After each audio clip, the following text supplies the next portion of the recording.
Olá, meu nome é Camilo, sou responsável pela disciplina Estatística Aplicação ao Sensoriamento Remoto, ministrada no curso de pós-graduação em Sensoriamento Remoto do Instituto Nacional de Pesquisas Espaciais.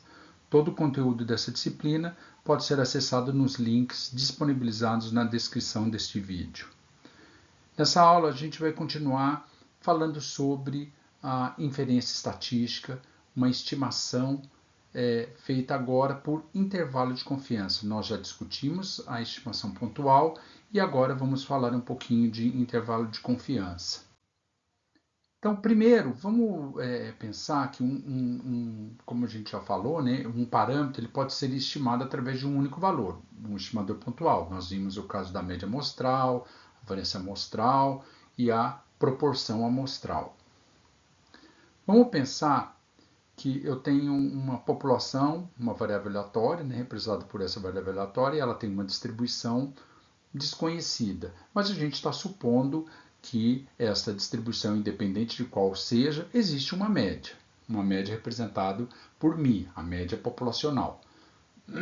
Nós coletamos uma amostra desta população representativa e desta amostra nós estimamos, através de um estimador pontual, podemos obter então uma estimativa desse valor da média populacional através da média amostral. Lembrando então que essa média amostral ela representa uma variável aleatória.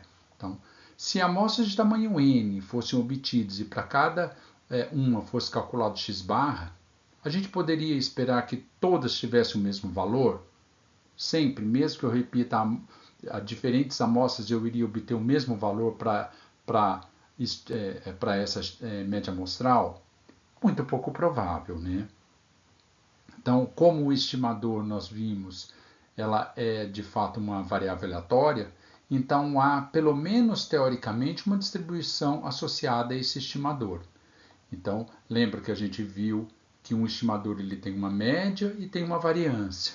Como todo estimador, a gente espera que ele seja não tendencioso, então a média do estimador é o próprio parâmetro que ele quer estimar. A variância não, a variância pode ser diferente. A variância ela vai dar uma ideia então da parte da precisão que nós temos nesse estimador. Então, conhecer essas distribuições ele é fundamental para se entender o quão próximas ou distantes poderão ser essas estimativas obtidas para as diferentes amostras, ou seja, entender qual é a relação existente entre o estimador e o parâmetro que se deseja estimar. Então, o que a gente vai fazer em seguida, a gente vai estudar esses três estimadores que a gente estimou na aula passada, né, que a gente discutiu na aula passada. Então, é a média amostral, a variância amostral e a proporção amostral. Então vamos começar pela distribuição amostral relacionada com o x-barra.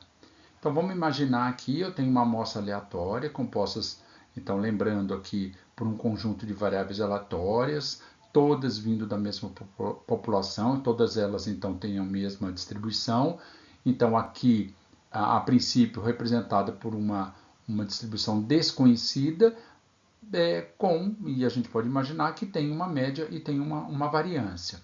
Vamos começar por um caso mais teórico, ele não é muito prático, mas vamos supor que a distribuição é desconhecida, eu quero estimar essa média populacional, mas eu conheço a variância populacional, o que é uma coisa extremamente rara, pouco prática, né?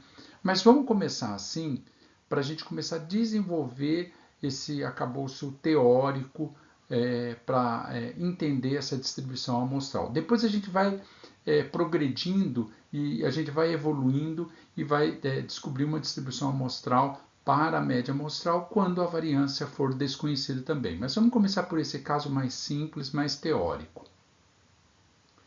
Então, qual é a distribuição associada à média amostral? Então, como a gente viu, né, a média amostral ela é representada aqui, então, por uma somatória de variáveis aleatórias dividido por n. Né? Foi assim que a gente calcula a média amostral. neste caso, vamos fazer uma restrição maior, né, um caso particular. Vamos supor que cada uma dessas variáveis vem de uma população normalmente distribuída. Vamos pensar primeiro no caso normalmente distribuído. Então, ela é normalmente distribuída com a média μ e variância sigma 2. Nesse caso, a média é desconhecida, é o que eu quero estimar, e a variância é conhecida nesse caso. Então, assim, a gente já pode concluir que a média amostral também vai ter essa distribuição normal. Por quê? A gente viu que a propriedade da normal, a soma de normais, continua sendo uma normal. Qual é a média, qual é a variância desta normal que representa aqui a média amostral? A gente viu que a esperança da média amostral, ou a média das médias amostrais, é o próprio parâmetro μ, e a variância dessa média amostral é a variância original dividido por n, é a variância da população dividido por n. A gente já tinha visto essas propriedades do estimador da média amostral. Né? Então, nesse caso, a média amostral ela seria uma normal com média μ e variância sigma 2 sobre n. Beleza. Mas, se o n for grande, ou seja, se eu considerar que o teorema do limite central é válido, essa suposição de normalidade dos dados originais nem precisa ser feita. Eu posso ainda assim considerar que a média amostral é uma distribuição normal, mesmo essa distribuição sendo desconhecida. Então, só recapitulando, se a população, se os dados originais eles seguirem uma normal, a média amostral vai ser sempre uma normal. Agora, se eu não conheço a distribuição original, mas o n for grande, ainda assim essa média amostral vai tender para uma normal. Neste caso, quando eu pego essa média amostral, faço menos a média dela, que é o próprio parâmetro, e divido pelo desvio padrão desta média amostral, eu chego numa normal padrão. Então, se x tiver uma distribuição normal ou se o n for grande, de modo a considerar o teorema do limite central válida, eu tenho essa relação. Então, a gente sempre vai guardar que se eu quero estudar a relação que existe entre o estimador média amostral e o seu parâmetro, que é a média populacional, μ, eu vou sempre partir desta relação aqui, que eu tenho uma normal padrão. Mas para isso tem que lembrar, né, que a variância tem que ser conhecida. Nesse caso aqui, o desvio padrão tem que ser conhecido. Tá? Então, para eu usar uma normal padrão, o desvio padrão populacional deve ser conhecido. Então, conclusão aqui. Então, sempre que precisarmos entender a relação entre x barra e μ, iremos usar uma distribuição normal padrão, desde que a variância seja conhecida, a variância populacional seja conhecida. Então, é isso que a gente tem que ter em mente. Tá? Antes da gente estudar a distribuição associada a esse mesmo problema, mas com a variância desconhecida, vamos estudar a variância amostral. Então, seguindo o mesmo princípio, eu tenho a minha amostra aleatória, então composta por distribuições todas com a mesma distribuição, só que agora aqui a gente vai fazer uma restrição. Eu tenho que considerar que a minha população segue uma distribuição normal. Então, essa suposição vai ser muito importante, relevante, quando eu quero avaliar ou verificar a relação da variância amostral com a variância populacional. Então, nesse caso aqui, a média e a variância são desconhecidos, mas o que eu quero focar aqui, eu quero entender, eu quero conhecer aqui esta variância, eu quero estimar essa variância populacional. Então, eu uso a variância amostral. Mas vamos lá, vamos tentar desenvolver então uma equação que vai permitir esse relacionamento e que eu consiga então associar isso a alguma distribuição. Então vamos pensar nisso daqui. Que distribuição que tem essa relação aqui? Ó? Então, eu peguei um desses xi, então qualquer uma delas, né? Tirei a média e dividi pelo desvio padrão. Então, que distribuição que eu tenho isso daqui? Ah, eu posso concluir então que é uma normal padrão, porque a média é a média de cada observação e o desvio padrão é o desvio padrão de cada observação. Todos eles vêm da mesma distribuição, normal neste caso. Então, isso é uma normal padrão. Agora, que distribuição tem essa outra? O que eu estou fazendo? Eu estou pegando isso daqui e elevando ao quadrado. Agora, recordando lá as propriedades das distribuições que a gente estudou, qual é a distribuição que a gente gera quando eu tenho o quadrado de uma normal padrão? A gente vai lembrar, então, que essa distribuição é uma aqui quadrado com 1 grau de liberdade. Então, quando eu faço, então, uma normal padrão ao quadrado, eu chego numa Q quadrado com 1 grau de liberdade. Então, isso daqui, para cada uma dessas variáveis aleatórias aqui independentes, eu poderia ter uma Q quadrado com 1 grau de liberdade. O que eu vou fazer, então? Agora eu vou somar todas essas. Então, eu somo para cada um desses variáveis aleatórias que compõem minha amostra aleatória, eu vou somar tudo isso, e o que eu tenho como resultado? Ué, o que dá uma soma de Q quadrados? Também dá uma Q quadrado, aí com n graus de liberdade. Então, a soma de Q quadrados é também uma Q quadrado com a soma dos graus de liberdade. Eu somei n vezes, então eu tenho n graus de liberdade. Então, seria ótimo essa distribuição se eu conhecesse a média populacional. Só que a média populacional também é desconhecida. Então, eu não posso usar essa relação como base. Então, o que eu vou fazer? Eu vou substituir a minha média populacional pela média amostral. Então, por que eu estou fazendo isso? Porque a média amostral é o melhor estimador para a média populacional. Então, quando eu faço isto, o que acontece? Eu perco um grau de liberdade. Então, toda vez que eu substituir um parâmetro por seu estimador pontual, eu vou perder um grau de liberdade. Logo a gente vai discutir o grau de liberdade, essa perda de grau de liberdade vai ficar mais clara por que isso acontece nesse caso. Mas isso é uma regra geral, tá? Olhando essa fórmula aqui de cima, essa fórmula facilmente a gente consegue fazer uma relação dela com a variância amostral, né? A variância amostral, ela é essa soma quadrática aqui, olha, de cada valor em torno da média amostral, dividido por n-1. Então, ou seja, essa soma aqui quadrática, ela corresponde a n-1 vezes a variância amostral. Quando então eu substituo nessa fórmula, eu chego na fórmula final que eu quero, né? Então, quando eu pegar n-1 vezes a variância amostral dividido pela variância populacional, eu tenho uma distribuição Q quadrado com n-1 graus de liberdade. Então, o que eu concluo? O que eu tenho, então, que ter em mente? Então, sempre que a gente precisar estudar a relação entre a variância amostral e a variância populacional, nós vamos ter que, então, usar uma distribuição Q quadrado, tá? Só que a gente sempre tem que lembrar que esta relação só é válida se a população original, cada uma dessas variáveis que compõem a amostra aleatória, for uma distribuição normal. Caso não seja, esta relação ela passa a não ser verdadeira.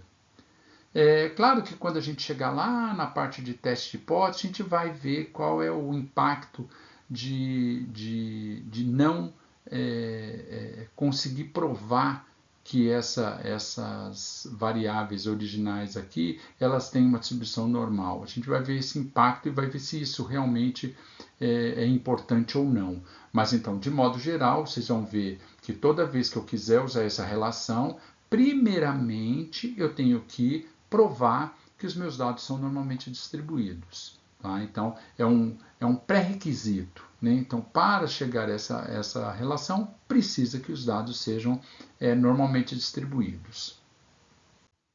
Então, agora vamos abrir um parênteses só para falar um pouquinho de grau de liberdade, para a gente entender esse conceito, o que significa isso, tá? Então, de modo geral, de uma maneira assim bem simplista, a gente pode entender grau de liberdade como o número de valores que no final de um cálculo de uma estatística estão livres para variarem, ou seja, que têm o comportamento de variáveis aleatórias. Vamos um exemplo aqui. Desejo avaliar os desvios em torno da média a partir de uma amostra de 3 valores retirados de uma população normalmente distribuídas. Tá? Então, eu estou aqui supondo que a minha variável é normalmente distribuída com uma média e variância aí qualquer, tá? Então, qualquer uma que seja. E eu vou, então, sortear uma amostra de 3 valores. E eu vou, então, ter 3 desvios, né? Nesse caso aqui, a média é conhecida, mas o valor não importa, tá? A variável x continua sendo uma distribuição normal, eu só quero saber os desvios em torno desta média, tá? Quais são os valores possíveis de serem obtidos nesta amostra aqui? Eu queria um exemplo de 3 valores que eu poderia obter para compor esta amostra. Então, neste caso, eu posso escolher livremente quaisquer 3 valores entre menos infinito e infinito. Então, qualquer valor que eu coloque para essas 3 posições aqui dessa amostra é válido. Então, eu posso escolher menos 3,5 para a primeira, menos meio para a segunda e 100,9 para a terceira. É qualquer valor entre menos infinito a mais infinito. Claro que a escolha desses valores ele está, de alguma forma, atrelada à variância original, que vai permitir eu variar mais ou menos, né? Tem valores mais raros ou menos raros de acontecer. Mas, a princípio, se eu estou falando que é normalmente distribuído, esses desvios eles vão de menos infinito a infinito. Eu tenho total de liberdade de escolher qualquer coisa aqui. Tá? Então, numa simulação, esses valores poderiam ser quaisquer um. Agora vamos pensar no seguinte caso. E se a média fosse desconhecida? E eu vou lá e substituo pela média amostral. Então agora a minha amostra aqui é composta pelos desvios em torno da média amostral. Vamos ver o que muda. Como a média, nesse caso aqui, é uma média aritmética entre os 3 valores das variáveis aleatórias escolhidas aqui, então, por definição, a soma desses desvios aqui tinha que dar 0. Então, eu não tenho uma total liberdade aqui não, tá? Então, essa soma necessariamente tem que dar 0. E aí, assim, ao se escolher os 2 primeiros valores, a gente vai ver que o terceiro necessariamente é conhecido. Nesse caso, perdendo um grau de liberdade. Ou seja, essa terceira opção, ela deixa de ser uma variável aleatória, de fato. Então, vamos supor um caso aqui. O primeiro valor é menos 1,5. O segundo valor é 0,1. Foram 2 valores quaisquer que eu tirei da minha cabeça. E o terceiro valor pode ser qualquer um? Não. Essa soma necessariamente tem que dar 0. Consequentemente, esse último valor só pode ser 1,4. Então, eu fico preso a esse valor. Quem são variáveis aleatórias de fato aqui? Só esses 2. Esse terceiro deixa de ter esse papel de variável aleatória. Ele não pode ser qualquer um.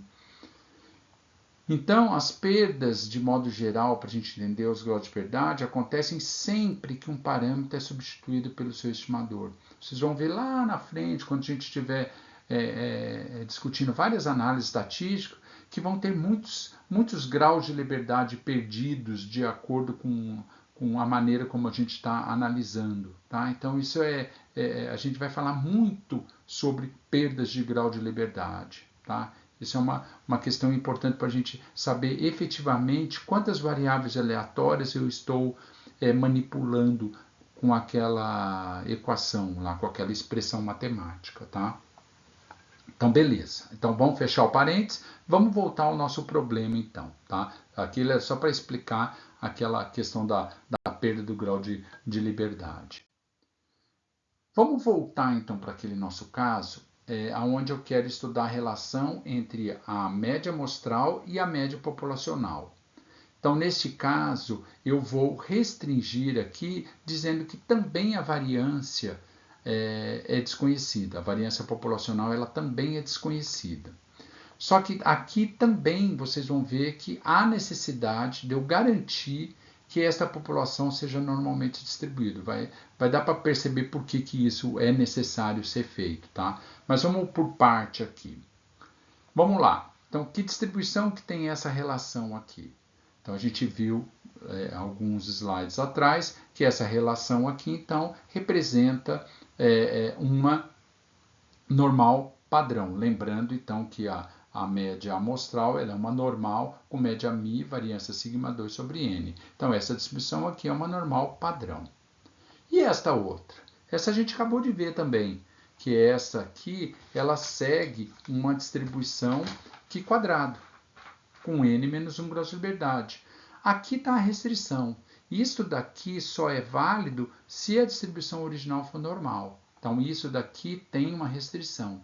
Essa daqui poderia ser válida se o teorema do limite central fosse válido. Né? Aqui não. Aqui eu tenho que garantir que os meus dados originais sejam normalmente distribuídos para conseguir definir uma Q quadrado com n menos 1 graus de liberdade. Agora, o que eu vou fazer?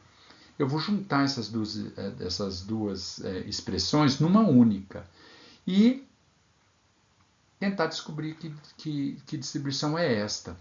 O que eu estou fazendo aqui? Olha, eu estou pegando a normal padrão e dividindo pela raiz quadrada da Q quadrada que foi dividida pelos graus de liberdade. Rearranjando esses termos aqui, né, só para deixar ele mais arrumadinho, eu chego nessa expressão aqui, olha. Ela é uma expressão super parecida aqui com a normal padrão, olha aqui, ó.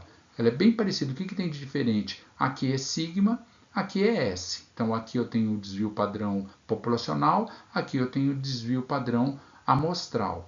Que distribuição que tem isso? Então, se a gente for recordar lá, quem que é a distribuição que é originada quando eu combino uma normal padrão com a raiz quadrada de uma Q quadrado que foi dividido pelos graus de liberdade? Eu chego na distribuição T de Student, aqui nesse caso com n menos 1 graus de liberdade. De onde vem o n menos 1? Vem da Q quadrado que originou essa T de Student. Então, a T de Student tem o mesmo grau de liberdade da Q quadrado. Tá? Então, esta expressão, assim, no caso, aqui uma coisa importante lembrar, né, que se o n for muito grande, aí maior que 100, a gente pode falar que essa T de Student, ela tende para uma normal padrão.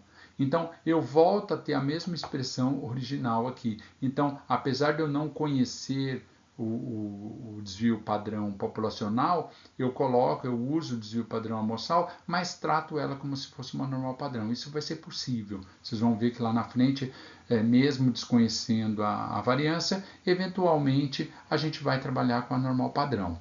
Tá? Mas isso é um caso excepcional. De fato, ela é uma T de Student. Só que vai ser um T de Student com um grau de liberdade muito elevado. Tá? O que a gente tem que ter, então, em mente aqui, que a gente tem que guardar? Então, sempre que a gente precisar entender a relação de x barra com μ, mas a variância for desconhecida, nós vamos trabalhar com a T de Student. Só que neste caso, assim como lá da Q quadrado, a gente vai ter que garantir que a distribuição original seja normal. Tá? No caso particular, se o n for muito, muito grande, a gente pode trabalhar como uma normal padrão. Porque a normal padrão é muito mais fácil de trabalhar com ela. Né? A tabela de T de Student é mais restrita. A normal padrão não, é bem tranquilo de trabalhar com esses valores. Beleza? Então, aqui a gente já viu então o caso da média amostral, vimos o caso da variância amostral, e no caso da média amostral, a gente já viu o caso quando a variância é conhecida e quando a variância é desconhecida. Alguns casos, vocês vão ver que a gente também vai precisar comparar duas populações. Eu quero saber o que está acontecendo comparando as médias, comparando as variâncias. Então, a gente vai dar uma olhada para ver o que acontece aqui, tá? Então, vamos pensar aqui, quando eu quero estudar duas populações e eu quero comparar suas médias através das médias amostrais. Então, aqui eu vou ter um x barra 1, um x barra 2, tá? Então, estou trabalhando com duas amostras aleatórias independentes. Por que independentes? Não tem relação nenhuma, nem entre as amostras, nem entre os grupos, tá? Não tem relação nenhuma aqui. Tanto que cada amostra pode ter um tamanho diferente, tá? Então não tem nenhum problema. Vamos começar por um caso mais simples, tá? Vamos aquele caso mais teórico, só para a gente entender aí como que a gente vai fazer toda essa manipulação, tá? Então a gente vai partir do pressuposto que cada uma dessas populações elas são normalmente distribuídas, cada uma com a sua média, cada uma com a sua variância, tá? As médias são desconhecidas, mas eu quero compará-las, eu quero comparar uma média com a outra, tá? Mas as variâncias são conhecidas. Então isso daqui não faz nem sentido a gente ter isso, né? Mas vamos supor que a gente conhecesse e vamos fazer isso para a gente poder entender a base teórica por trás disso aqui que a gente está tentando estudar. Então vamos lá. Então basicamente eu tenho duas distribuições, eu quero estudar a comparar as médias dessas duas distribuições aqui. As duas são, nesse caso aqui, eu estou partindo do pressuposto que é gaussiano, tá? Que é uma distribuição normal. Qual é a distribuição do x barra 1? Né? A gente já viu que é uma normal, com média μ1, variância sigma 2, 1 sobre n1. Tá? Para x2 também eu vou ter a mesma coisa, também vai ser uma normal, com a média μ2 e a variância sigma 2, 2 e sobre n2, que é o tamanho da amostra desse segundo grupo. E eu quero estudar aí o quão próximos estão essas médias. No limite, eu posso querer até saber se elas são iguais, tá? Então, qual é a melhor forma de estudar isso? Eu posso estudar através da diferença das médias amostrais. Será que é possível? Vamos ver se isso é possível. Será que eu consigo determinar uma distribuição associada à diferença das médias amostrais? Vamos tentar? A gente pode, aqui nesse caso, muito facilmente concluir que se eu tenho cada uma delas com uma distribuição normal, a diferença de duas variáveis aleatórias normalmente distribuídas também vai ser uma distribuição normal. Qual média e qual a variância? Se eu estou fazendo a diferença das médias, a média é a diferença das médias populacionais. E a variância? A variância aqui tem a pegadinha, tem que tomar muito cuidado. A variância da diferença é sempre a soma das variâncias. Então, eu vou pegar a variância de cada um e somar. Então, isso aqui é uma parte bem importante, é uma pegadinha que às vezes a gente esquece. Então, a variância a gente nunca subtrai, a variância sempre soma, tá? Então, se isso é verdade, quando eu fizer isto, que distribuição eu obtenho? O que eu estou fazendo? Eu peguei a diferença das médias amostrais menos a diferença das médias populacionais e dividi pela raiz quadrada da variância da diferença. Isso daqui claramente vai por uma normal padrão. Então, essa aqui foi bem tranquila, né? Essa daqui é fácil de deduzir, né? Mesmo quando as variâncias, as distribuições originais aqui não forem normalmente distribuídas, mas o teorema do limite central for válido, então o n for grande, isso tudo também faz sentido. Tudo chega-se no mesmo resultado. Eu vou chegar nesta normal padrão. Tá? Então, essa normal padrão ela vai ser a distribuição base para eu estudar a diferença entre as médias populacionais verdadeiras. Isso vai ficar claro depois lá quando a gente for estudar teste de hipótese, tá? Mas o que acontece se tudo isso for a mesma coisa, mas agora as variâncias são desconhecidas, tá? Então, a mesma ideia, né? Eu estou querendo comparar essas médias populacionais através da diferença e eu quero fazer isso usando a diferença das médias amostrais, mas nesse caso eu não conheço as variâncias, tá? Então, vamos lá, vamos desenvolver uma estatística, uma distribuição, quer dizer, uma distribuição que vai caracterizar essa relação. Tá? Então, começando por essa daqui, que distribuição que tem essa relação? A gente já viu que isso é uma normal padrão. Tá? Que distribuição tem isso daqui? Olha lá, veja que esta primeira parte é a relação entre a variância amostral e a variância populacional para a primeira população, que a gente já viu que isso é uma Q quadrado, com N1 menos 1 graus de liberdade. Essa outra é a mesma coisa agora para a segunda população, que então também é uma Q quadrado com N2 menos 1 graus de liberdade. A soma de Q quadrados é uma Q quadrado, com a soma dos graus de liberdade. Então aqui nós temos então uma Q quadrado com N1 mais N2 menos 2 graus de liberdade. Tá? Eu tiro 2, porque eu perdi 1 grau de liberdade aqui e perdi 1 grau de liberdade aqui. Tá? Então, beleza. Agora, o que eu vou fazer? Agora eu vou misturar tudo isso através dessa expressão. Então, o que eu estou fazendo? Estou pegando uma normal padrão dividido pela raiz quadrada de uma Q quadrado dividido pelos graus de liberdade dela. Que distribuição que a gente chega? A gente já viu anteriormente. Eu chego numa T de Student, com N1 mais N2 menos 2 graus de liberdade. Só que aqui, veja que eu ainda tenho as variâncias aqui populacionais dentro dessa equação, e isso aí a gente não tem solução. Tá? Então, a princípio, se as variâncias populacionais são desconhecidas, eu não consigo desenvolver, porque a ideia aqui era sumir com essas variâncias populacionais e ficar só com as variâncias amostrais. A ideia era esta. Então, aqui eu não consigo fazer isso, a menos que eu faça uma pequena observação. Tá? Vamos supor que as variâncias populacionais, apesar de desconhecidas, são iguais. Ah, mas isso eu tiro de onde? A gente também vai ver como compara variâncias populacionais. Tá? Então, vai ser mais uma restrição, tá, que eu estou impondo. Então, esta equação essa equação que eu tenho aqui, ela é válida só se a distribuição original for normalmente distribuído, né, para as duas, para 1 e para 2, né, para x1 e x2, eles têm que ser normalmente distribuídos.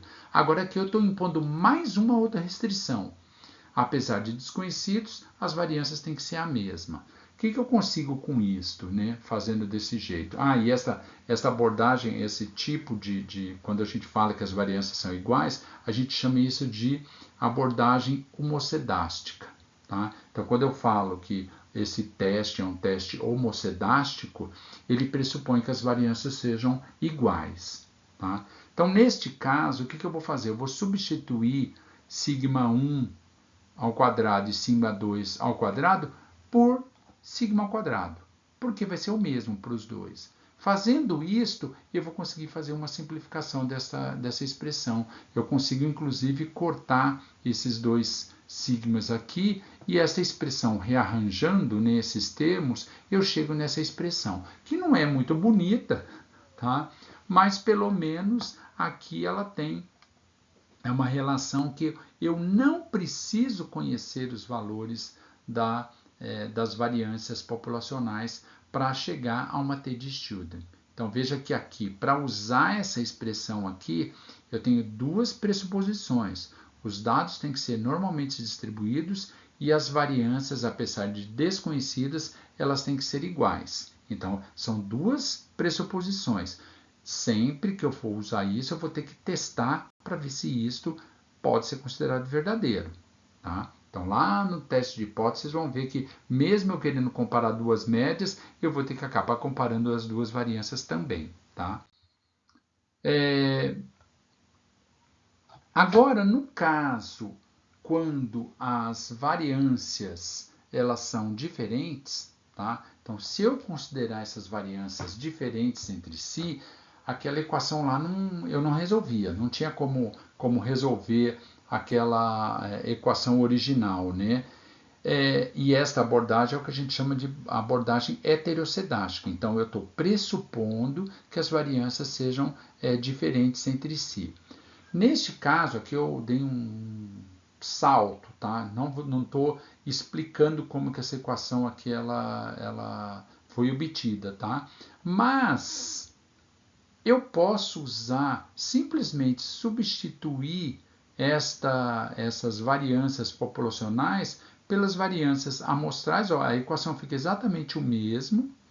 Esta relação, ela é também uma T-de-Student, mas o que muda? Muda que os graus de liberdade não são facilmente obtidos.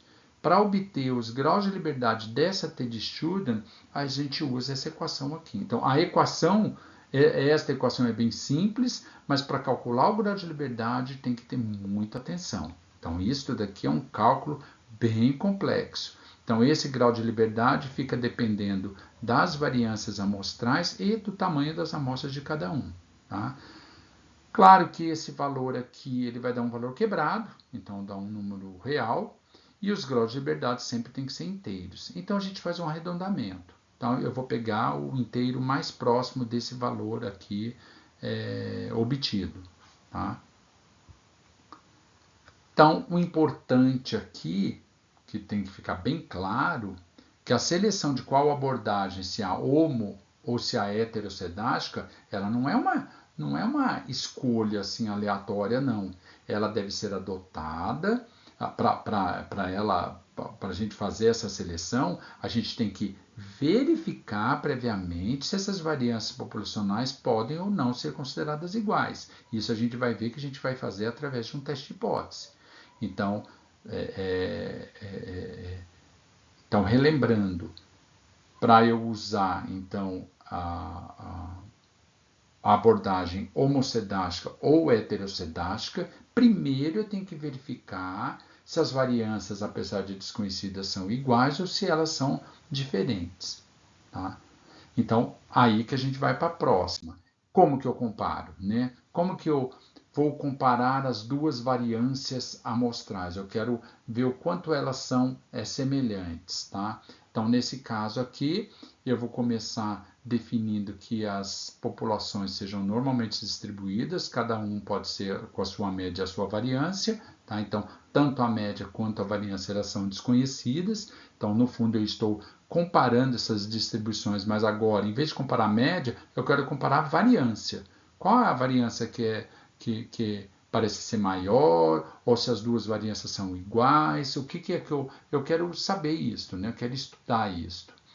Então, o quão semelhantes são essas variâncias populacionais? Então, como que a gente vai chegar nesta relação? Então, eu tenho que lembrar que cada uma destas representa uma Q quadrado, né? Então, eu vou ter uma Q quadrado com N1 menos graus de liberdade quando eu comparar a variância amostral 1 com a variância populacional 1. Vou ter uma Q quadrado com N2 menos 1 graus de liberdade quando eu comparar a variância amostral 2 com a variância populacional 2. Que distribuição eu obtenho quando eu pego a Q quadrado dividido pelo grau de liberdade e divido por uma outra Q quadrado dividido pelo grau de liberdade?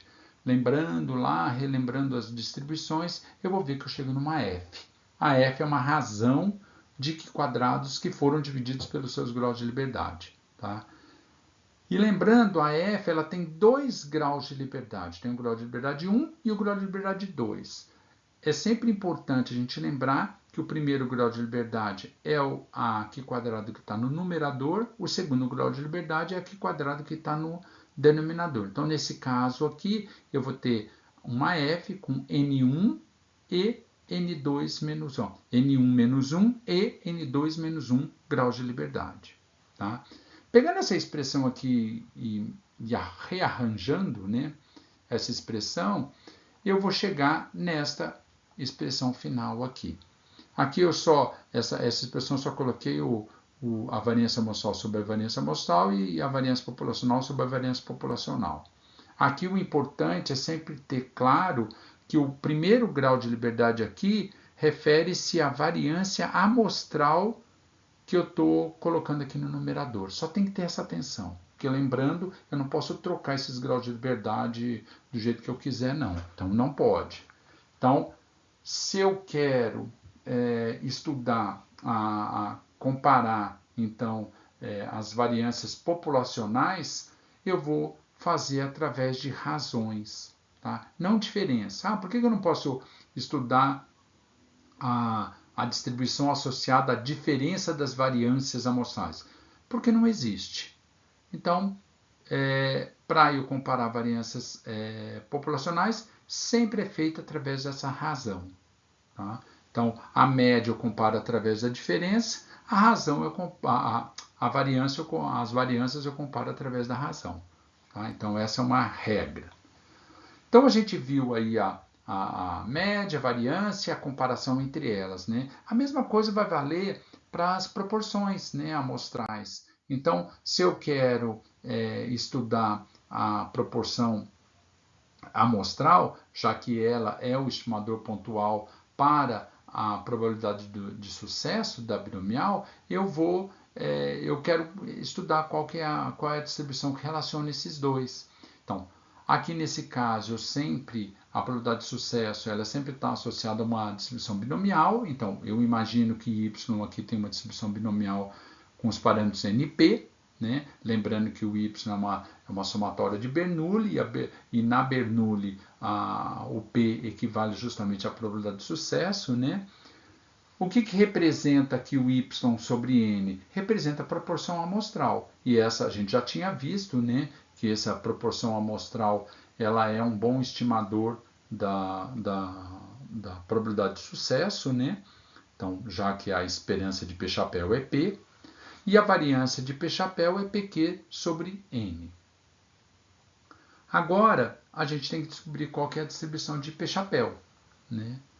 Então, nesse caso, se o N for grande, ou seja, adotando o teorema do limite central, a gente pode dizer que, então, o P-chapéu ele é uma normal. Lembra que a binomial ela podia ser aproximada por uma normal? Então, a ideia aqui é a mesma, tá? Então, eu tenho uma soma de Bernoullis para o cálculo desse P-chapéu, então também vale a mesma ideia. Aqui eu tenho o P-chapéu como uma normal. Então, sempre pensando no teorema do limite central válido, tá?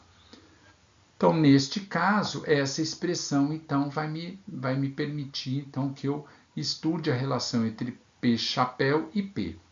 Uma coisa interessante, e isso vai ser uma normal padrão. Então, toda vez que eu quiser comparar fazer algum estudo que compara o P-chapéu com P, eu vou começar trabalhando com uma normal padrão. Uma coisa interessante aqui perceber é que se eu desconheço o P, esta parte aqui de baixo eu também não vou conseguir resolver. Então, quando a gente for falar de teste de hipótese, intervalo de confiança, para P-chapéu, vocês vão ver que a gente vai ter que fazer uma certa mudança aqui, tá?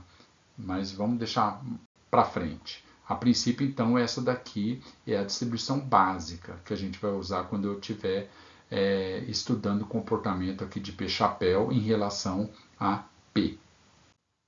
Tá?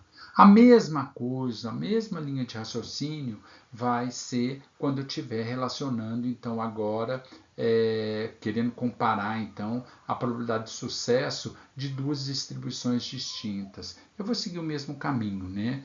Eu vou ter a proporção amostral para 1 e a proporção amostral para 2. Lembrando que a média e a variância do P-chapéu, a média do P-chapéu é o próprio P e a variância do P-chapéu é PQ sobre N. A mesma coisa vai valer para a população 2, eu chego nos mesmos valores, né? E daí, se o N1 e o N2 forem grandes, ou seja, o teorema do limite central válido, né, eu posso considerar que ambos são distribuições normais, com suas respectivas médias e variâncias. Então, fica fácil eu imaginar que quando eu comparar, quando eu fizer a diferença desses dois P-chapéus e montar uma distribuição que as represente, eu chego na normal padrão também. Aqui eu dei um certo pulo, né? Eu já fiz vários passos até chegar a essa expressão, mas bem simples também. Vou chegar também numa normal padrão, tá? Então, resumindo, então assim, no fundo, a gente tem que guardar é isto.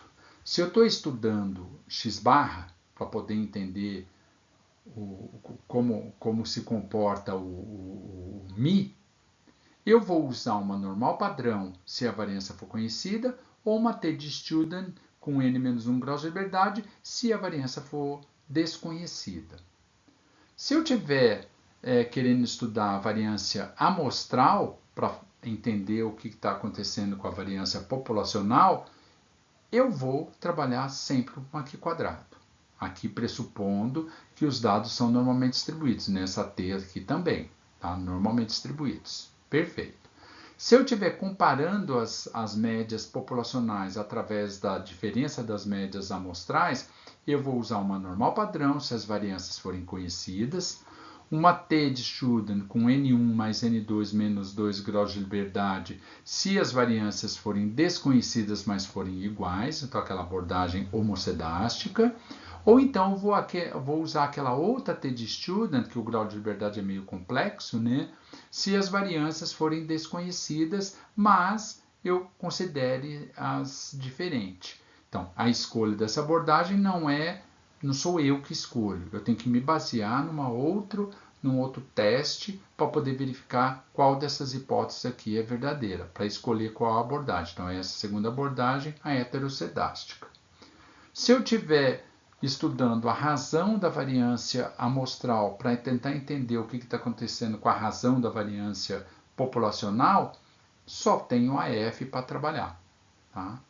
Se for a proporção amostral, para saber sobre a probabilidade de sucesso, vou estar trabalhando com uma normal padrão. Se for a diferença de proporções amostrais, também vou usar uma normal padrão.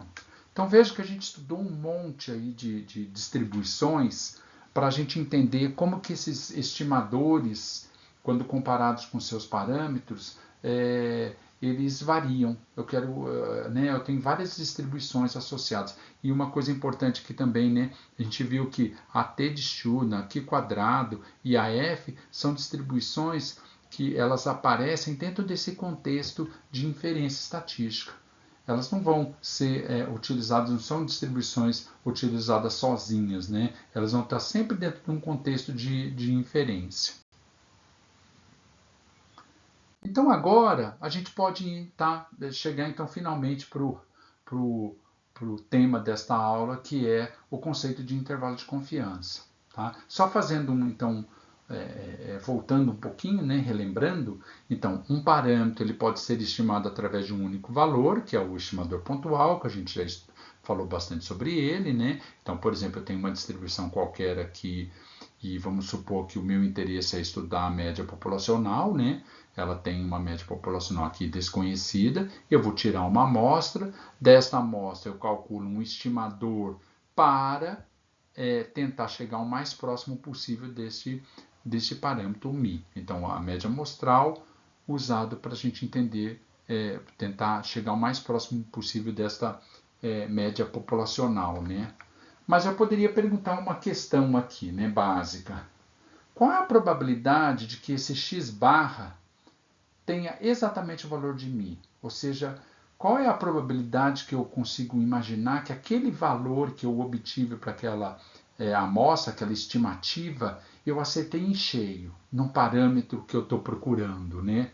Ou seja, qual a probabilidade de x barra ser igual a μ? Zero por definição, né? Então aqui é improvável que isso aconteça. Então eu não posso ficar esperando que aquela amostra que eu escolhi realmente tenha o valor perfeito, né? Igual à média da população que eu estou procurando. Sempre vai ter algum erro, algum desvio, né? Isso é o esperado, né? Então a probabilidade dele ser igual é zero. Não porque é impossível, mas é porque é improvável, tá? Então, ao invés de eu apostar todas as minhas fichas naquele valor que eu obtive para aquela amostra, uma alternativa para isso é definir então um intervalo de estimativas mais prováveis de acordo com a distribuição teórica da estatística que eu estou trabalhando, que, lembrando, é uma variável aleatória. Então, eu vou tentar incluir esse conhecimento, esse conhecimento que a gente acabou de discutir aqui, que existe distribuições que descrevem a relação entre o estimador e o parâmetro, para poder construir, então, qual seria um intervalo de estimativas mais prováveis para eu acreditar que realmente o meu parâmetro é aquele, né?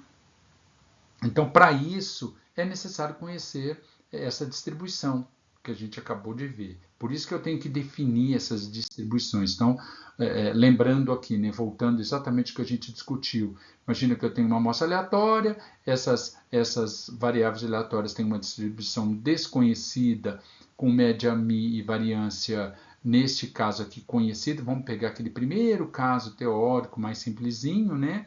Eu posso dizer, então, que esta média, que é uma somatória das variáveis aleatórias dividido por n, se a população for normalmente distribuída, por um caso particular, ou se o n for grande, considerando, então, o teorema do limite central válido, eu posso dizer que o meu x barra tem uma distribuição normal, né, com média μ e variância σ2 sobre n. Beleza, isso daí é tranquilo, tá?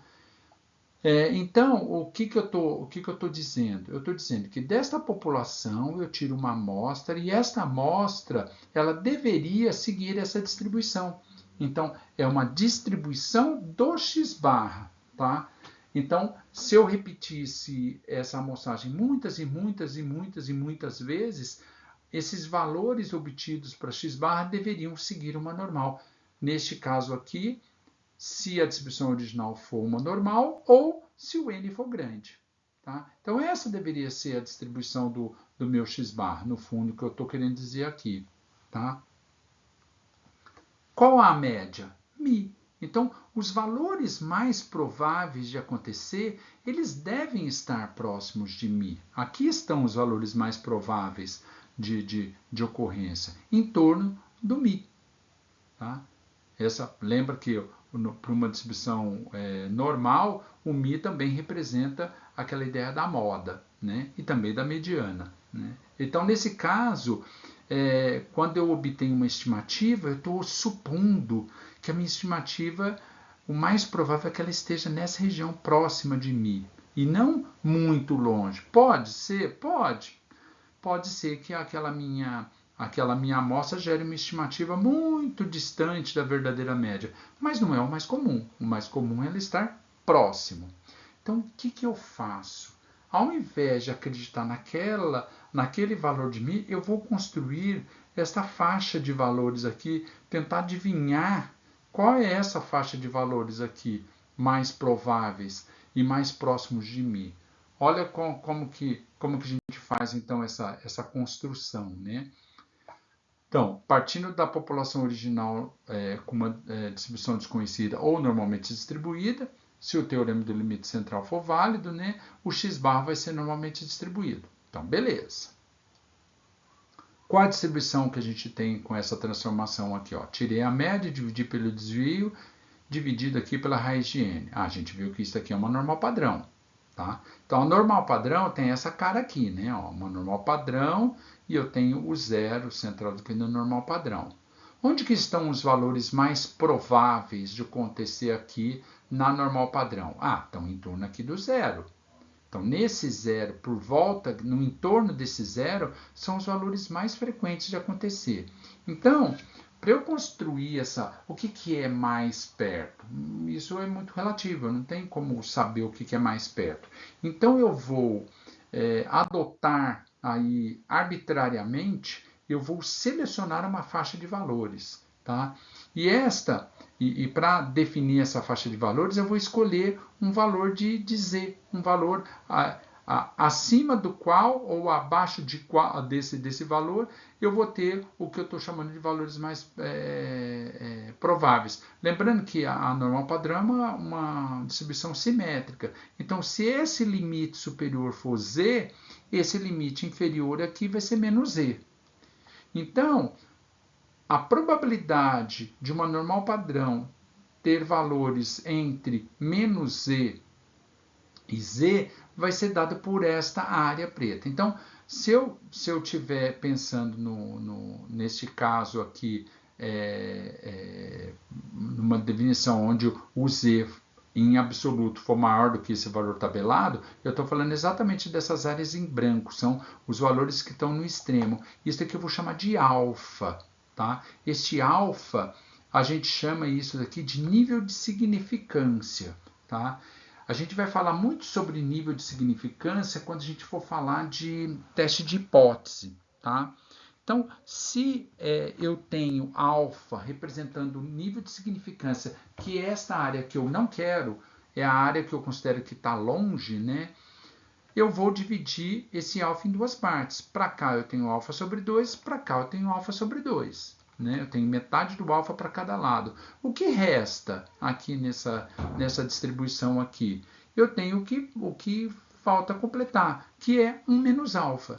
Então, 1 menos alfa representa justamente essa área dos valores mais prováveis.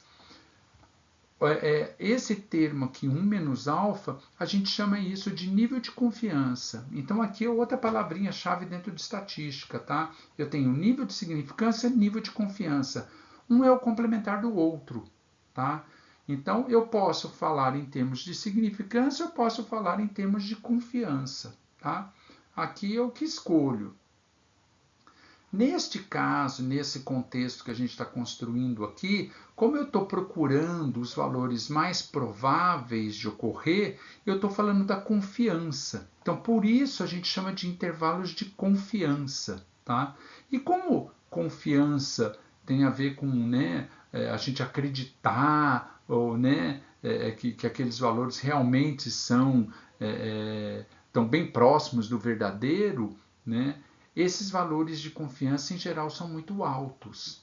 Então, o padrão é a gente trabalhar com níveis de confiança de 95%, 99%. Tá?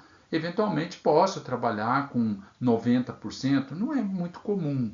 Né? E trabalhar também com 99,9% também não é muito comum. Então, quanto maior o nível de confiança, mais amplo vai ser essa área que eu estou considerando que é próximo de zero. Tá? Então, se eu começo a reduzir muito a confiança, ele vai ficando mais estreito, mas eu perco a confiança. Assim, eu tenho poucos valores que estão representados aqui dentro dessa faixa de valores. Então, veja que, em geral, quando eu vou construir intervalos de confiança, eu vou trabalhar sempre com altos níveis de confiança. Esse mesmo contexto eu poderia falar em termos de significância? Até poderia, mas começa a causar um ruído desnecessário. Tá? Então, quando eu for falar de intervalo, a gente sempre fala de confiança. Quando eu for falar de teste de hipótese, vocês vão ver que daí a gente vai fazer uma preferência de falar de significância. E daí a significância é o complementar. Então, significância em geral é pequeno. As significâncias é 5%, 1%, 0,5%. Sempre as significâncias são pequenas e as confianças são altas. Esse é o padrão, tá? Tá, então vamos definir que este critério que eu estou obtendo aqui, então toda vez que eu quiser associar uma probabilidade de um valor de uma normal padrão estar entre menos z e z, eu tenho esse nível de confiança, que em geral é alto. Tá? Então, esta faixa aqui define-se essa zona próxima do zero. Perfeito? Ué, esta daqui não representa a minha z? Isso daqui representa a minha variável normalmente distribuída, uma normal padrão. Né? Então, o que eu vou fazer? Eu vou pegar esta expressão e vou colocar ela exatamente no meio desta outra aqui. Tá? Então, eu vou fazer isso aqui, olha. Então, a partir desta expressão, olha, eu espero, né, que esta expressão aqui, essa estatística que representa o z, ele esteja entre menos z e z com uma determinada confiança. Então, a partir da definição da confiança, eu consigo calcular o valor desse z. Então, eu quero 95% de confiança. Eu vou lá na tabela e descubro qual é o valor desse Z. A gente vai fazer um exemplo e isso aqui vai ficar mais claro, tá? Agora, o que eu vou fazer? O meu trabalho aqui para chegar no intervalo de confiança para mim vai ser isolar o parâmetro que eu desejo no meio dessa inequação aqui, tá? Dessa expressão matemática. Então, olha, eu vou primeiro pegar esse termo que está dividindo, eu vou passar multiplicando para ambos os lados. Depois eu vou pegar e vou transferir o x barra para ambos os lados e trocar o sinal, porque aqui vai ficar menos mi, né? Então estou fazendo duas operações. Quando eu troco o sinal, esses sinais também invertem, eu tenho que fazer uma inversão aqui desses valores. Tem vários passos aqui, tá? Então, daqui para cá tem vários passos para eu chegar nessa expressão. Mas o que importa é que esta expressão aqui representa um intervalo de confiança para média populacional. Então, ou seja, quando eu quero construir um intervalo de confiança para a média populacional, eu começo definindo o nível de confiança que eu quero. A partir do nível de confiança que eu quero, eu defino os valores de Z através da tabela e completo com o resto que eu conheço. Então, eu sei o valor da média amostral, sei o valor de Z, conheço o tamanho da amostra N, e neste caso particular aqui, a minha variância era conhecida. Então, eu também conheço sigma. A única coisa que eu não conheço é mi. Tá? Então, depois conhecendo aqui o intervalo de confiança, é só completar os valores. É uma coisa bem simples. Tá? Então, um exemplo. Então, agora vamos para o exemplo. Tá? Então, uma variável aleatória qualquer tem uma distribuição desconhecida, com média mi também desconhecida, e a variância é 16. Então, essa aqui é só para o exercício ficar bem facinho. Né? Retiro uma amostra de 36 valores e calculo a média amostral.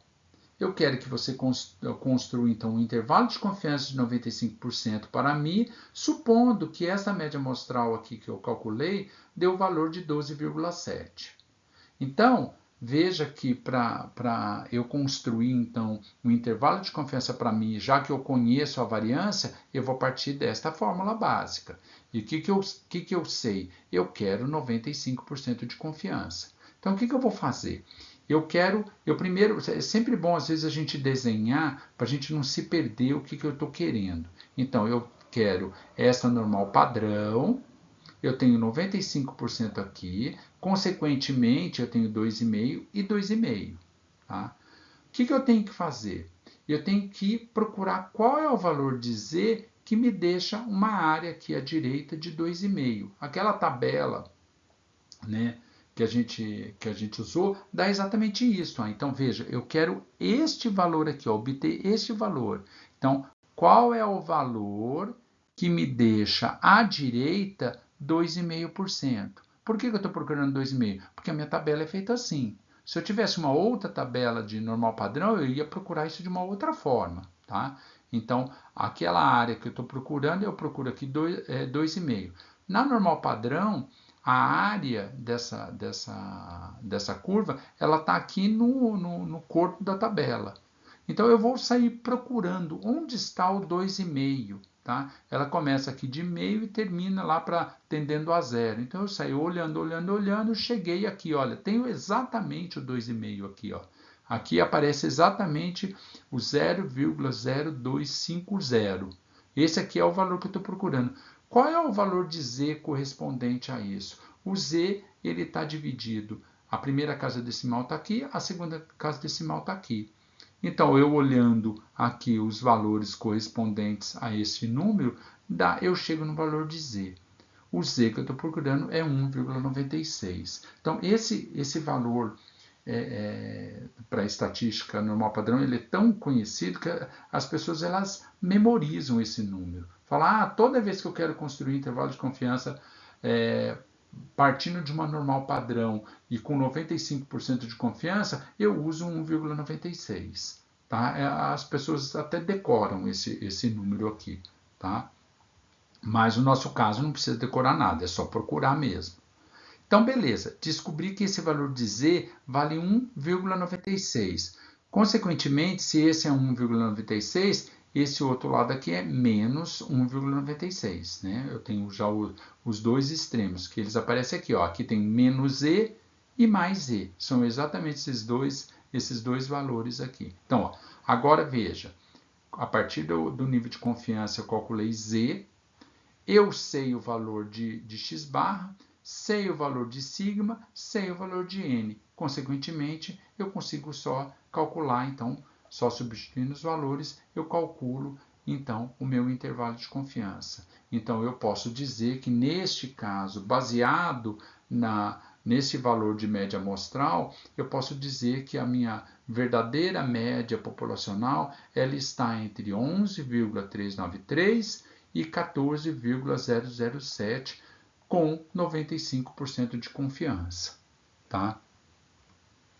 Mas o que de fato significa esse intervalo de confiança? Já que desde sempre, a gente vem falando que a minha média populacional ela é fixa. Eu não posso falar que a minha média populacional varia, né? De verdade, esse intervalo de confiança ele tem um significado, né? Bem particular e às vezes é difícil da gente entender ele claramente. Para ficar mais fácil da gente entender como interpretar esse intervalo de confiança para a média, e vai valer para qualquer outro intervalo de confiança, tá? Todos os intervalos de confiança a gente tem que ter esse tipo de interpretação. A gente vai supor aqui um caso particular, a gente vai fazer tipo uma simulação para a gente enxergar isso, tá? Então, suponha que uma variável aleatória seja normalmente distribuída com média e variância conhecida, tá? Então, ela tem média e variância conhecida. Eu vou fazer de conta, né? Que eu não conheço a média, tá? Vamos ver o que acontece. Então, no caso aqui, então, aqui a SX é normalmente distribuído com média 10 e variância 4, mas eu vou supor que esta média seja desconhecida. Eu vou sortear 50 valores aleatoriamente e calcular o x barra. E a partir desse x barra, eu vou calcular o intervalo de confiança para mim com 95% de confiança. Ou seja, veja que eu vou usar essa fórmula base, que a gente usou no exemplo anterior, né? Então, com 95%, eu sei que o z vale 1,96. Neste caso aqui, o desvio padrão ele é conhecido também, vai valer 2, e o n aqui são 50 valores, né? Então, substituindo tudo que eu conheço, está aqui. O que está faltando? Está faltando só o valor da média amostral. Então, no fundo aqui, eu sei que o meu intervalo de confiança ele depende do conhecimento da média amostral que eu obter para uma amostra específica. Ora, se o x barra é uma variável aleatória, né? Então ele muda de amostra para amostra, eu também posso pensar que o intervalo de confiança vai variar de amostra para amostra. Então, dependendo da amostra que eu coletar de 50 valores e construir um intervalo de confiança, vai ser 1. Se eu repetir a amostragem com o mesmo tamanho, 50, muito provavelmente o intervalo de confiança que eu vou obter vai ser outro. Ligeiramente diferente, não é para ser uma coisa também tão diferente assim, mas ele vai ser um pouquinho diferente. Então, os limites aqui desse intervalo de confiança, eles se comportam como uma variável aleatória, tá? Então, através de simulação, eu gerei muitos intervalos de confiança. Tá? Eu vou ficar repetindo essa amostragem de 50 valores através de simulação desta normal, mas vou fazer de conta que eu não sei qual é a média. Né? O que vai acontecer com isso? Então, aqui é um exemplo. Tá? Olha lá. Então, para cada traço desse representa um intervalo de confiança que eu calculei a partir de uma amostra de 50 valores.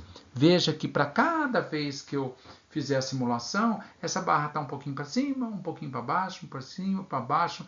E essa linha preta aqui no centro representa a minha verdadeira média, que neste caso aqui eu estou supondo que eu não conheço. O que chama atenção aqui? O que eu gostaria né, que acontecesse, né? Se eu estou construindo um intervalo de confiança para mim, o que eu espero é que parâmetro μ esteja dentro daquele intervalo. É o que acontece na maioria das vezes. Olha lá, sempre a minha barrinha vermelha aqui, que representa o intervalo de confiança, está cruzando essa barra preta. Mas olha aqui, eventualmente isso não acontece. Pode, o que eu estou querendo dizer? Pode ser, não é que eu fiz algo errado, não. É o acaso, tá? Eu obtive um conjunto de valores simulados que fez com que a média amostral desse tão diferente da média populacional que o intervalo de confiança construído a partir dessa média amostral fez com que esse intervalo não contivesse o verdadeiro parâmetro, tá? Como que eu vou saber isso? Não vai saber. A gente não tem como saber se aquele intervalo de confiança que eu construí, ele de fato contém ou não. Se eu estou certo ou estou errado, não tem como eu saber. Eu só tenho uma confiança, tá? Então, a interpretação correta, quando eu construo um intervalo de confiança de 95%, esta é a tradução correta. Então, 95% dos possíveis intervalos de confiança obtidos a partir de uma amostra tamanho 50 conterão de fato a verdadeira média populacional. 5% dos casos, nesse caso aqui de construção desse intervalo de confiança, não conterão. Eu estou acreditando que contém, mas de fato eles não contêm. Eu vou ser enganado, tá? Em 5% dos casos. Então daí a pessoa pode falar, nossa, mas eu não quero isso, né? Eu não quero ser enganado, né? Desse jeito, né? Eu quero construir intervalos que contém mesmo, eu tenha mais confiança, né?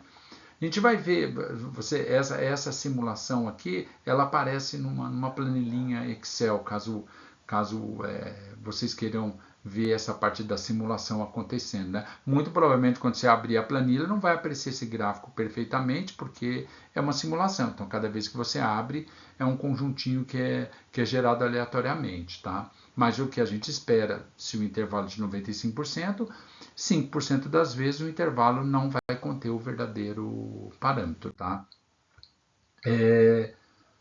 Vamos voltar aqui na fórmula básica aqui do intervalo de confiança, né? E daí vem essa questão, né? Então, como a gente poderia obter intervalos de confiança mais estreitos? Porque eu posso olhar lá aquele intervalo de confiança que eu obtive no exemplo anterior e ver que ele está muito amplo. Nossa, a minha verdadeira média vai de 11 a 14. Ah, não, eu queria que ele fosse mais estreito, para eu ter mais confiança que aquele intervalo ele está mais próximo da média, né? Eu não queria um intervalo de confiança tão amplo, né? Como que eu faço isso, né? Como que eu consigo garantir que as minhas estimativas estejam cada vez mais próximas do verdadeiro parâmetro que eu estou estimando? Isso vai valer para qualquer parâmetro, tá?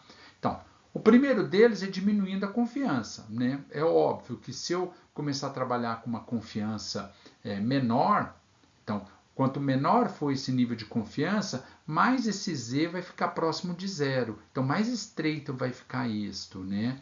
Mas isso daqui a gente pode dizer que é uma solução meio ruim, né? O problema de trabalhar com um nível de confiança menor é que vai aumentar a probabilidade daquele intervalo que eu calculei não conter a verdadeira média. Então, tem a maior probabilidade de eu estar errando. Então, isso não é uma solução muito inteligente. Então, trabalhar com níveis de confiança pequenos só para poder ter um intervalo estreito não é uma solução. Isso aí não é o melhor caso. O que eu posso fazer? Nesse caso aqui, veja que a variância, o desvio padrão aqui populacional é conhecido, é fixo, eu não tenho como mexer nele, né? A média amostral é a média amostral que eu vou obter. Mas veja que tem um N, né? A gente vai ver que se eu aumentar o tamanho da amostra, o que vai acontecer com esse termo aqui dessa expressão? Olha aqui, eu tenho um valor fixo dividido por um valor maior. Então, quanto maior o N, menor essa razão aqui, olha. Então, esta é a nossa solução inteligente. porque quanto maior for o n, menor será a variância de x barra, que é esse termo aqui. Esse termo aqui é o desvio padrão de x barra. Quanto maior o n, menor esse valor. Então, essa é a solução mais inteligente, porque eu conservo o nível de confiança alto, mas eu aumentando a amostra, eu consigo então produzir intervalos de confiança mais estreitos para o mesmo nível de confiança, tá? Então, preciso fazer...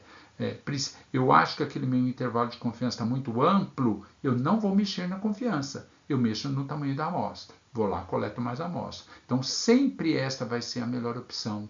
Sempre aumentar o tamanho da amostra, tá? É possível obter intervalos de confiança com 100% de confiança? Assim, eu quero produzir um intervalo de confiança que eu não tenho essa possibilidade de erro. Eu quero confirmar que aquele intervalo de confiança que eu obtive, eu tenho que ter certeza absoluta que a média populacional está lá dentro. É possível fazer isso? A resposta é não. Por quê? Porque neste caso eu vou estar pegando este nível de confiança e estendendo ele de ponta a ponta dessa distribuição. Então é como se eu falasse para você assim, tudo bem, você quer 100% de confiança? Então a probabilidade de eu ter a média, ela vai estar entre menos infinito e infinito. Aí eu tenho 100% de confiança. Então, não, eu garanto para você, a sua média populacional ela está entre menos infinito e infinito. Claro, eu sempre vou acertar. Mas para que serve isso? Para nada. Então, infelizmente, sempre temos que trabalhar com a possibilidade de erro. Aqui já começa a questão de estatística, né? Então, a minha média populacional está entre 10 e 15. Então ela não pode ser 9. Não, eu não estou falando que não pode. A confiança, se eu estou trabalhando com 95%, 5% dos casos pode ser que ela esteja fora. Então, pode ser que ela seja 9. Eu estou achando que ela está entre 10 e 15. Né? O que a gente faz, se a gente tiver a gente quer aumentar a confiança, a gente aumenta o nível de confiança, mas também aumenta o tamanho da amostra para compensar. Então eu construo um intervalo de confiança de 99, 99,9, só que daí eu faço amostras bem maiores para poder compensar, para poder pegar essas amostras, esses intervalos que seriam extremamente amplos e fazer ele ficar mais estreito. Então é tudo uma compensação, tá? Então, aqui não teria nenhuma utilidade, né? Esse intervalo de confiança aqui com 100% de confiança. Não serve para nada. Entendendo esse intervalo de confiança para a média populacional, você é capaz de construir qualquer outro intervalo de confiança para qualquer outro parâmetro. Porque daí sempre vai seguir a mesma lógica, tá, gente? Assim, não tem diferença, vai ser o mesmo procedimento. Então, olha para vocês verem aqui, quero construir um intervalo de confiança para a variância populacional. Então, eu parto da estatística básica, que relaciona a variância populacional com a variância amostral. A gente viu que aqui quadrado com n-1 graus de liberdade é esta distribuição que relaciona. Tá? Então, como que a gente vai construir um intervalo de confiança aqui para a variância populacional? A gente parte dessa distribuição. Então, vamos lá. Então, aqui quadrado, em geral, tem essa cara aqui, né? Então, ela é um pouco assimétrica, né? Mas a gente vai ter que construir aqui. Agora, aqui tem um probleminha. Porque essa distribuição ela é assimétrica. Então, não dá para fazer achar os valores mais prováveis simplesmente calculando dois limites aqui para deixar realmente os valores mais prováveis. Isso daria muito trabalho e não é, a metodologia não é essa, não é assim que funciona, tá? Como que a gente faz na prática? A gente constrói também uma área dos valores mais prováveis, mas fazendo com que o nível de significância é que dá essa de um certo modo, essa simetria. Então, eu pego o nível de significância e divido em duas partes iguais, tá? Então, esse valor aqui, essa região, que eu estou considerando que são as regiões, os valores mais prováveis, de fato não são, tá? Então, eu tenho valores mais prováveis acontecendo aqui do que aqui. Mas essa é a metodologia. Para a gente seguir a mesma metodologia de todos os intervalos de confiança, a gente faz desta maneira. Então, eu divido o nível de significância em duas partes iguais e o que restou é a minha confiança. Tá? Então, aqui eu tenho a região com um nível de confiança de 1 menos alfa e eu tenho alfa sobre 2 de cada lado. Tá? Neste caso, como eu estou trabalhando com uma distribuição assimétrica, isso não tem jeito. Isso eu vou ter que fazer sempre duas consultas na tabela. Tá? Eu vou ter que procurar esse limite inferior e vou ter que procurar esse limite superior. Então, eu vou ter que ir na tabela daqui quadrado sempre procurar dois valores. Na normal padrão, você viu que eu constei um valor só. O outro era menos aquele valor que eu achei. Aqui na Q quadrado não tem jeito. Vou ter que procurar dois valores na tabela. Tá? Mas, de qualquer maneira, o que eu quero dizer aqui é que a probabilidade dessa aqui quadrado estar entre, aqui eu estou chamando de XA e XB, tá? Um valor A, valor B, pouco importa, é de 1 menos alfa, é o nível de confiança. Da mesma forma como eu fiz anteriormente, eu vou pegar esta expressão e colocá-la aqui no meio, substituindo essa aqui quadrado aqui. Então, eu tenho que esta expressão aqui, essa probabilidade, ela é igual a 1 menos alfa, o nível de confiança. Vou fazer o mesmo procedimento, vou isolar sigma2 nessa expressão. Eu vou ter que deixar o sigma2 sozinho. Então, aqui eu vou fazer uma série de manipulações. Tá? Então, eu vou inverter o primeiro deles para deixar o sigma2 lá para cima. Então, eu faço uma inversão. Quando eu faço isso, o maior vira menor. E daí eu faço uma inversão dos dois termos aqui. Então, por isso que o xb estava aqui, ele passou para cá. O xb está aqui, o xa que estava aqui veio para cá. Tá? Então, o limite superior está aqui, o limite inferior está aqui. Aí ficou fácil. Eu pego esse termo aqui e passo multiplicando para os dois lados. Né? Eu vou ter esta expressão. Então, essa expressão aqui, ela representa o intervalo de confiança para a variância populacional. Tá? Então, vamos para um exemplo. Como que eu faria isso daqui na prática? Né?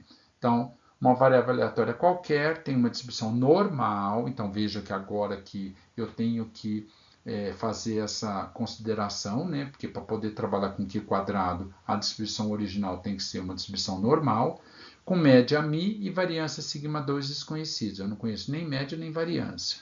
Eu retiro uma amostra de 25 valores e calculo a variância amostral. Eu quero construir um intervalo de confiança de 95% para a variância, supondo que o valor que eu obtive para aquela amostra foi 2,34. Então, vocês vão ver que o procedimento é igual lá para a média, segue o mesmo padrão. Só vou ter que usar a tabela correta, né, para construir a fórmula e a tabela. Então, a fórmula para construir o intervalo de confiança é este. Então, eu tenho que conhecer o n, que é dado, ó, 25. Tenho que conhecer a variância amostral, que é 2,34. E eu preciso conhecer aqui o xa e o xb, que são os limites da Q quadrado que me deixa um nível de confiança de 95%. Então, ó, veja aqui eu tenho aqui quadrado. Que quadrado que eu estou trabalhando? Isso também tem que tomar cuidado. Se o n é 25, aqui quadrado é 24 graus de liberdade. Lembra que eu perco sempre 1 grau de liberdade. Então, eu tenho que ir numa tabela e procurar aqui quadrado com 24 graus de liberdade e eu tenho que procurar esses dois valores. Então, dependendo da tabela, eu vou ter que fazer a consulta de acordo, tá? Então, aqui eu quero 95%, aqui é 2,5%, aqui é 2,5%. E eu tenho que descobrir cada um desses valores aqui, tá? Eu vou ter que olhar como que a minha tabela é organizada, tá? Mas eu tenho que descobrir o xa e tenho que descobrir o xb. Então, vamos lá para a tabela aqui quadrado e vamos ver como que eu acho como que eu vou fazer essa consulta, né? Eu quero isso daqui, tá? Eu quero xa e xb. A minha tabela aqui ela é organizada dessa forma. Ela me dá sempre a probabilidade à direita do ponto. E esse valor aqui tabelado é o que aparece no corpo da tabela. E as probabilidades, elas estão aqui em cima. Veja que eu tenho alguns valores de probabilidade, eu não tenho qualquer. Então, os intervalos de confiança que eu vou construir, eu tenho que ter o valor correspondente aqui em cima, senão eu não consigo calcular. Aqui eu tenho o grau de liberdade. Então, o que eu vou fazer? Eu vou primeiro calcular, eu vou procurar esse valor do limite inferior que eu estou procurando, o XA. À esquerda de XA eu tenho 95%, que é o nível de confiança que eu quero, mas também tenho 2,5 aqui, que é metade da minha significância. Então, no total aqui, eu tenho 97,5. Por isso que eu tenho que vir aqui nessa tabela e procurar onde tem 97,5, está aqui, o 97,5, e eu tenho que procurar o grau de liberdade, que no caso aqui é 24. Tá? E para calcular o XB, então, à direita de XB eu tenho 2,5. Então, eu vou ter que procurar aqui em cima 2,5 e procurar o grau de liberdade 24. Então, são duas procuras que eu tenho que fazer nessa tabela. Então, o nível de confiança é 95, mas na tabela eu tenho que procurar 97,5 e 2,5. Tá? Vou lá, então, 24, vou achar para 2,5 e vou achar para 97,5. Vou achar os dois valores. Aqui, ó, achei 39,36 e 12,40. Então, esses são os valores de XA e XB. Tá? Obviamente, aqui está um valor menor, aqui está um valor maior, né? O 12,40 aqui e o 39,36 está aqui. Agora eu tenho tudo para resolver o meu problema. Então, eu posso ir lá, substituir todos os valores e chegar, então, no intervalo de confiança pedido. Beleza? Vamos seguindo. Quero o intervalo de confiança para a média populacional, agora com a variância desconhecida. Então, de novo, a gente começa. Supondo que a minha população seja normalmente distribuída, né? E com tanto a média quanto a variância desconhecida, e eu quero construir um intervalo de confiança para mim. Então, novamente, olha, eu parto dessa distribuição básica, que é uma t de student com n menos 1 grau de liberdade. Então, a t de student tem essa cara, ela é centrada em 0. Aqui eu vou definir o meu nível de confiança e o meu nível de significância dividido em duas partes iguais, alfa sobre 2 para cada lado. Essa distribuição ela é simétrica. Então, da mesma forma, eu vou ter que calcular, vou ter que achar qual é o valor de t tabelado, que deixa essa área de 2,5 à direita. Consequentemente, como é uma distribuição simétrica, esse outro lado aqui é menos t. E vou chegar à conclusão, então, que esse intervalo, essa probabilidade dessa t gerar valores entre menos t e t, é 1 menos alfa, que é o meu nível de confiança. Vou pegar essa estatística básica, colocar aqui no meio e vou isolar o μ. Eu chego, então, no intervalo de confiança para μ com a variância desconhecida. Tá? Essa expressão é idêntica àquela primeira que a gente tinha visto. O que muda? Em vez de z é t, em vez de sigma é s. Isso é a única coisa que muda. Tá? De resto é a mesma coisa. Então, ao invés de eu procurar na tabela normal padrão, eu vou procurar na tabela t de student. Então, o exemplo, mesma coisa. Uma variável aleatória qualquer tem uma distribuição normal com média μ e variância sigma 2 desconhecida. Retira uma amostra de 25 valores e calcula a média amostral e a variância amostral. Construi um intervalo de confiança de 95%, supondo que o x-bar que eu obtive para essa amostra foi 12,7 e a variância foi igual a 16. Pus um valor inteiro aqui para ficar mais fácil para fazer a conta, tá? Então, para eu construir esse intervalo de confiança, eu uso essa fórmula básica, né? Essa relação básica é um intervalo de confiança, e eu vou ter que calcular tudo que eu preciso aqui. Né? Basicamente, eu conheço o meu x-bar, conheço o meu m, conheço o meu s, só está faltando o t. O t eu vou ter que associar qual é o nível de confiança que eu quero. Eu quero 95% de confiança, tenho que buscar então esse valor de t na tabela t de student. Vamos lá para a tabela t de student. Então, eu quero qual é o valor que me deixa à direita, porque a tabela me dá isso aqui, que me deixa à direita um valor de 2,5, para calcular então esse t tabelado. Quantos graus de liberdade tem essa T de Student? É sempre n-1. Então, se eu tenho 25 valores, eu tenho 24 graus de liberdade. Vou pegar, então, procurar qual é esse valor que me deixa a área de 2,5. Então, vou lá, procuro 24 graus, procuro 2,5 e vou chegar no valor 2,064. Curiosidade aqui, né? Se isso aqui fosse uma normal padrão, olha o valor que eu iria obter aqui embaixo, ó, 1,96. Então, para infinitos graus de liberdade é uma normal padrão, ó, 1,96. Para T de Student é sempre um valor maior, ó, ele sempre vai ficando maior. Conforme o grau de liberdade diminui, esse valor tabelado ele aumenta, né? Então, nesse caso específico, para 24 graus de liberdade, é 2,064. Aí tranquilo, é mais do mesmo, né? Volto lá para a minha equação e vou completar tudo que eu tenho. E vou chegar, então, no meu intervalo. Então, veja que depois, no final, a conta é bem simples, né? A mesma coisa vai valer para a proporção.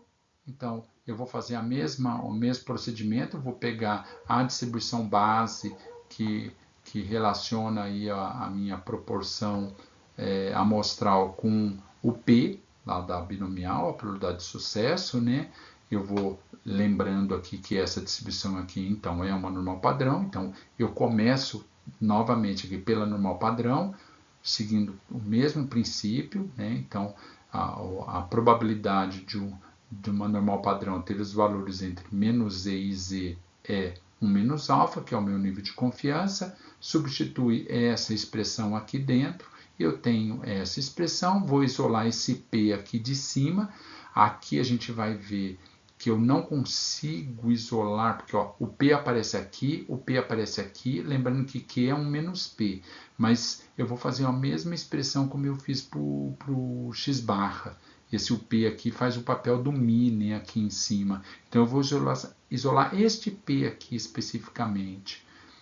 Então, eu chegaria na expressão aqui, só que você veja que para calcular intervalo de confiança para P, eu precisaria de P. Isso eu não tenho. Eu arbitrariamente vou lá e só substituo pelo P chapéu. Isso sem consequência nenhuma. Então é uma coisa um pouco estranha, né? Mas não deveria perder grau de liberdade? Mas a normal padrão não depende de grau de liberdade. Então nesse caso eu não perco nada. Mas eu já sei que eu estou roubando, vamos dizer assim. Não é o melhor dos mundos. Para que isso aqui seja válido, né, para que isso seja razoável,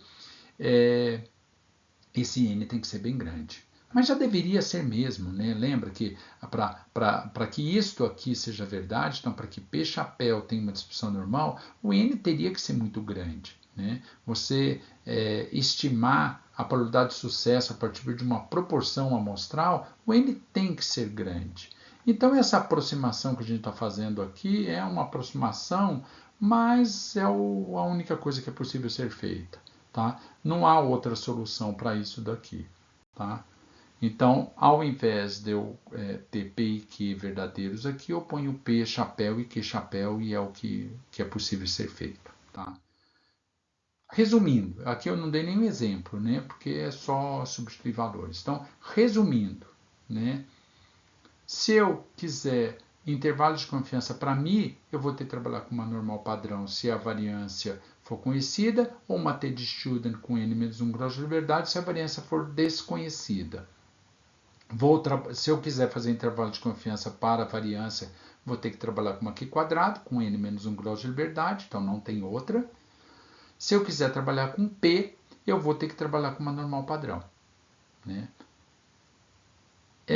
É possível também construir intervalos de confiança de modo a comparar parâmetros de duas populações. Então, é possível construir intervalos de confiança para a diferença das médias populacionais, para a razão das variâncias populacionais e para as diferenças das probabilidades de sucesso.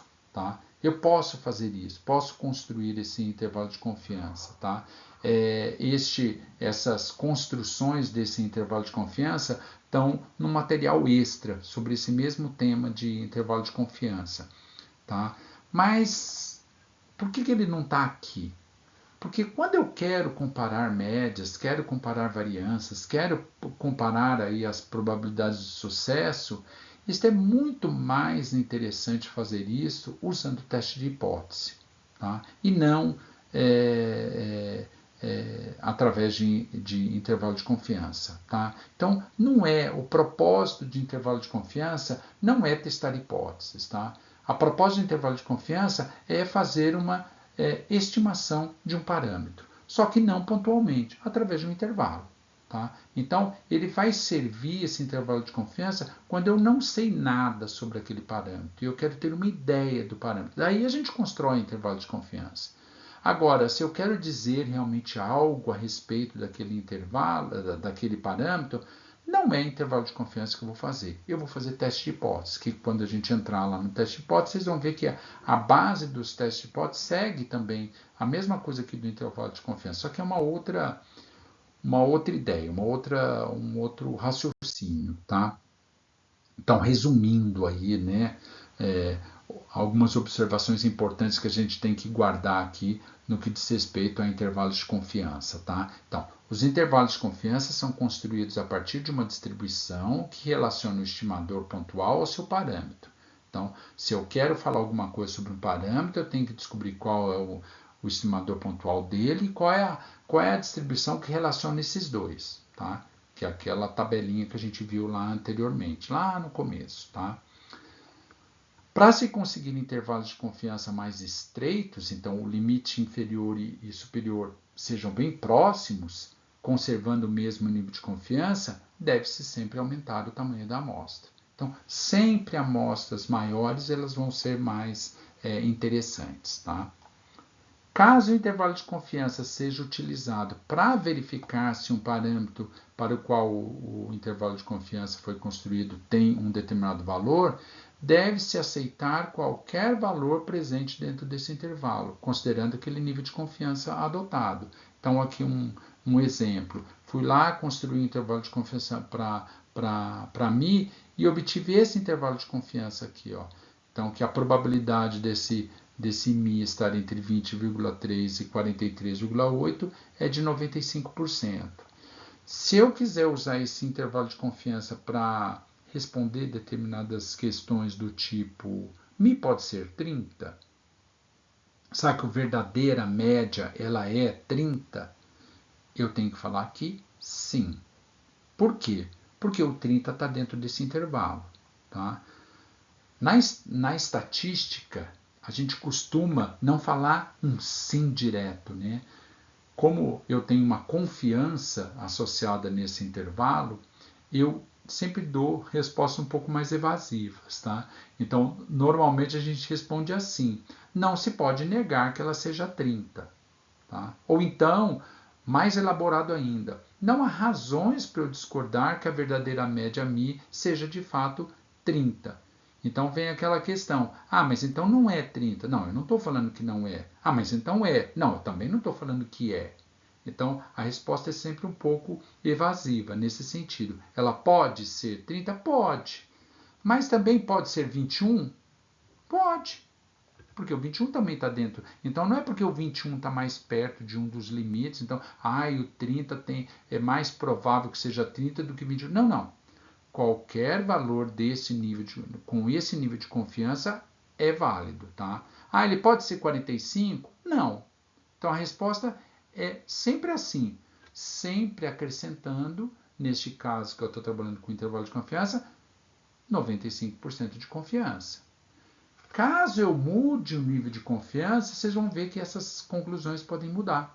Então, se eu trabalhasse nesse caso aqui com confianças maiores, pode ser que o 45 passasse a ser sim também. Se eu trabalhasse com um nível de confiança menor, poderia ser que esse 21 passasse a ser não.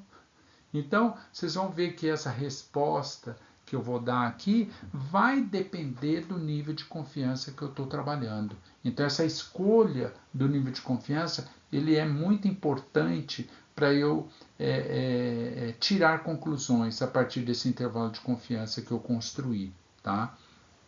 A gente vai fazer a mesma coisa lá no teste de hipótese, vai ter essa mesma ideia, mas vocês vão ver que o teste de hipótese é muito mais poderoso, ele é muito mais interessante para realmente responder certas hipóteses. Então eu vou construir certas hipóteses e daí eu vou ter argumentos melhores para responder. Intervalo de confiança não se presta muito para isso não, tá?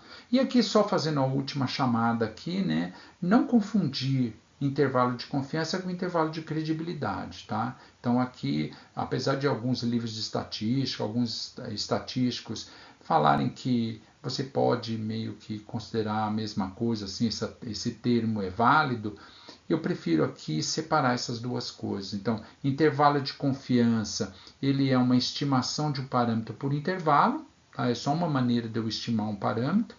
O intervalo de credibilidade já tem a ver com a ocorrência de valores simulados ou observados. Então, é assim, se eu falo que é um intervalo de credibilidade de 95%, é 95% dos valores simulados ou 95% dos valores observados estão dentro daquele intervalo que eu construí. Então, apesar da escrita ser parecida, eles têm interpretações diferentes.